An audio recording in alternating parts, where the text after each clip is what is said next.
46 சிதம்பர கணக்கு அப்படின்றது இன்னும் ஒரு 20 வருஷம் 25 வருஷத்துக்கு முன்னால வந்து வீடுகள்லாம் வந்து இப்படி கோப்பு போட்டு வீடு கட்டிட்டு இருப்பாங்க. மஞ்சி கோப்பு, இந்த கோப்பு இந்த 30 வருஷத்துக்கு முன்னாடி இருந்த ஒரு 100 வருஷம் 150 வருஷம் 200 வருஷத்துக்கு முன்னாடி எல்லாம் அந்த மஞ்சி கோப்பு தான் இருந்தது. அந்த பிரமிடு போட்ட மாதிரி 2 பக்கம் மஞ்சி இறக்கி இந்த பக்கம் இங்கதான் முழுமையான அந்த குடிக்கணக்கெல்லாம் தெளிவா வச்சு கட்டிட்டு இருந்தாங்க. இங்கதான் வந்து வாஸ்து முழுமையா பேசு. இந்த இடத்துல தான் வந்து வாஸ்துகள் வந்து மிக மிக மிக மிக தெளிவா இருந்தது. அப்பதான் வந்து அந்த அங்கன கணக்கு அப்படின்னு சொல்லுவாங்க.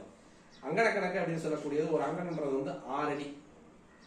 அந்த 6 அடிங்கிறது வந்து ஒரு அங்கனம். அப்போ அந்த வாஸ்துல வந்து அதாவது அந்த மனையில வந்து வைக்கக்கூடிய அடி அளவு அப்படின்றது வந்து குறைந்தபட்ச அளவுன்றது வந்து 6 அடி.